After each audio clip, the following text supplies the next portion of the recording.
एक बात बोलूं, सूर्य जब उदित होते हैं ना तो अंधकार समाप्त हो जाता है, लेकिन भरत ये संभव है कि किसी दिन अंधकार ही सूर्य को समाप्त कर देगा। ये संभव है। ये भी संभव है पुत्र कि जल से मछली को बाहर निकाल दो तो मछली मरे नहीं, जीवित रह जाए, संभव है। ज्ञान होने के बाद भी मोह समाप्त न हो, ये संभव है। लेकिन एक बात मैं कहूं, मेरा पुत्र भरत अपने भैया राम के विरुद्ध कोई व्यवहार करेगा, ये किसी युग में संभव नहीं है। भरत, ऐसा कदापि नहीं हो सकता। कितना अटूट विश्वास है हो, है? ये विश्वास ही परिवार की रीढ़ की हड्डी है। रात भर भरत जी मां कौशल्या के पास बैठे रहे।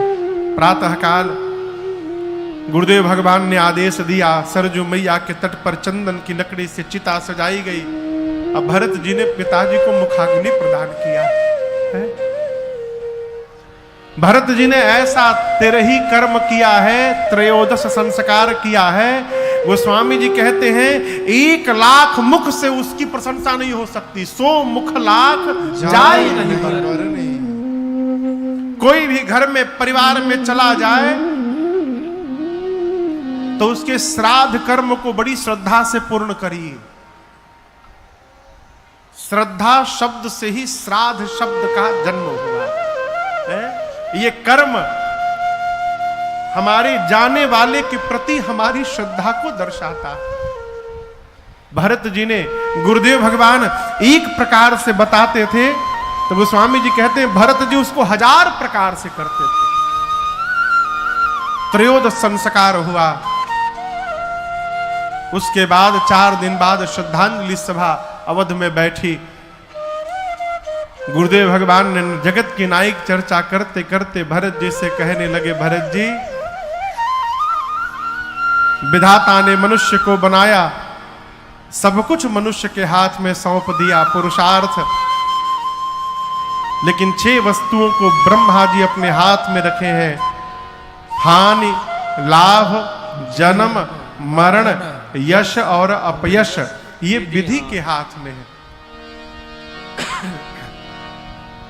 कौन कब जन्म लेगा, कौन कब जगत से जाएगा, ये हमारे आपके हाथ में नहीं है, विधाता के हाथ में है। और भरत जी, आपके पिताजी सब प्रकार से बड़भागी थे, इसलिए आप पिताजी की ग्लानि न करिए। मैं कहता हूं आपके पिता जैसा पिता न कभी था, आपके पिता जैसा पिता न वर्तमान में है। और भरत जी, आपके पिता जैसा पिता दोबारा होने वाला नहीं है। सब प्रकार भूपति बड़भागी, व्यर्थ में ग्लानि कर रहे हैं। आपके पिताजी को वचन से प्रेम था भरत जी, प्राण से प्रेम नहीं था। प्राण से यदि प्रेम होता तो महाराज प्राण बचाते, वचन छोड़ देते, परंतु आपके पिताजी ने वचन को बचाया, प्राण का त्याग किया। एक वचन मान करके भैया वन में चले गए, दूसरा वचन मान करके आप राजा बन जाइए। लेकिन यहां आपसे एक निवेदन करूं, भरत जी एक बात जानते हैं, क्या? मालिक बनने से बचा जाए। क्या कह रहे हैं? मालिक बनने से बचा जाए। घर में यदि कोई बड़ा है तो बड़ा के रहते घर का मालिक न बना जाए।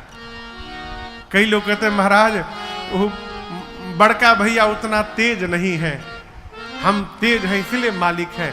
अरे आप तेज यहां आकर बने हैं, आपके बड़का भैया बड़ ऊपर से बना के भेजे गए हैं। अब इसको क्या कर दीजिएगा? इसको कैसे बदल दीजिएगा?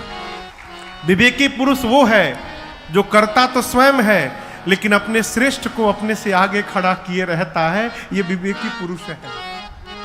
यदि भगवान ने आपको योग्यता दी है तो आप करिए, लेकिन श्रेय अपने श्रेष्ठ को प्रदान करिए, ये धर्म कहता है।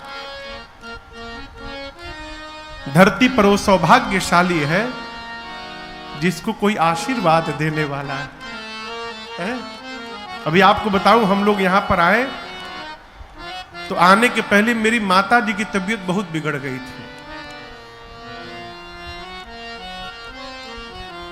ये स्थिति आ गई कि 23 तारीख को होली के पहले मां को कलकत्ता हॉस्पिटल में एडमिट करना पड़ा। बहुत स्थिति बिगड़ गई थी। हम यहां कथा के लिए आएंगे भी कि नहीं आएंगे ये निश्चित नहीं था। कथा कब से हुई प्रारंभ भैया? 28 तारीख से। 27 तारीख को रात को 11 बजे तक निश्चित नहीं था कि हमको आना है। सुबह में जहाज थी 7 बजे। हमारा और इनका दोनों लोग का टिकट था। अंत में महाराज श्री से बात हुई। मैंने कहा सरकार कथा भी है, भैया ने तैयारी कर दी है, समय भी नहीं है कि आगे 1-2 दिन उसको बढ़ा दे, बाहर निकलना है। तो विनय को घर पे रोक कर मैं अकेले आया। जब माँ हॉस्पिटल से घर आ गई तब विनय वापस 2 दिन बाद यहाँ कथा में लौटे हैं। अभी मेरे बड़े भैया जो हमारे सबसे बड़े भैया हैं उनसे मेरी परसों बात हो रही थी माँ की तबीयत को ही लेकर, तो बोलते बोलते भावुक हो गए। कहने लगे कि चाची घर में आ गई, बड़ी प्रसन्नता है। बाबू मैं तो डर गया था, घर में एक वही है जो हमको आशीर्वाद दे सकती है, नहीं तो मेरे से कोई बड़ा है नहीं।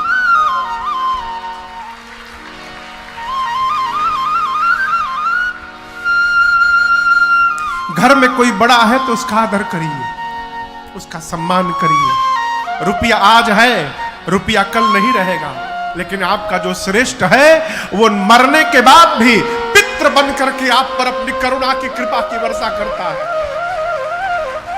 आपको आशीर्वाद प्रदान करता है। जब तक रहता है तब तक आशीर्वाद तो देता है, जाने के बाद भी आशीर्वाद देता है पितृ बन करके। इसलिए इस बात को समझने का प्रयास करिए कि आपके जीवन में प्राथमिकता रुपए की नहीं होनी चाहिए, जीवन में प्राथमिकता संबंधों की होनी चाहिए।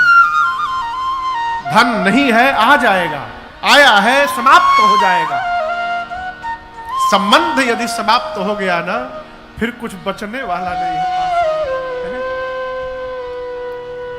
प्रयास करिए छोटा होकर जीने में। छोटे को कोई टेंशन नहीं है, कोई भी बात हो भैया जाने है?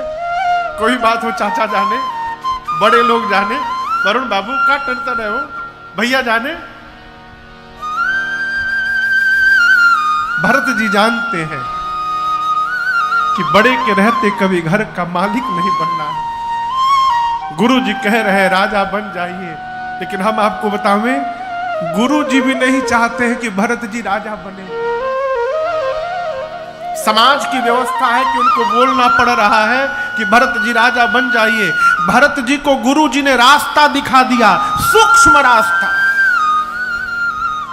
कहते भरत जी क्यों चिंता करते हैं, वेद विदित है, लोक सम्मति है, पिता जिस पुत्र को सत्ता देता है वही पुत्र उस सत्ता का अधिकारी होता है।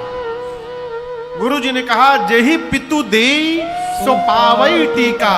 पिता जिस पुत्र को सत्ता देगा वही पुत्र अधिकारी है। भरत जी सुने, सोचने लगे पिताजी मुझे नहीं देना चाहते थे, पिताजी भैया को देना चाहते थे, मेरे लिए मांगा गया है। इसका अर्थ इस सत्ता का अधिकारी मैं नहीं हूं, इस सत्ता के अधिकारी मेरे भैया हैं। गुरु जी ने फिर कहा हम तो कहते हैं अभी राजा बन जाइए, और जब राम जी 14 वर्ष बाद लौटेंगे तो सौंपे हो राज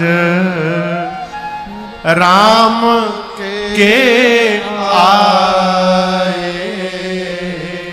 गुरु जी ने कहा राम जी आएंगे तो सौंप दीजिएगा।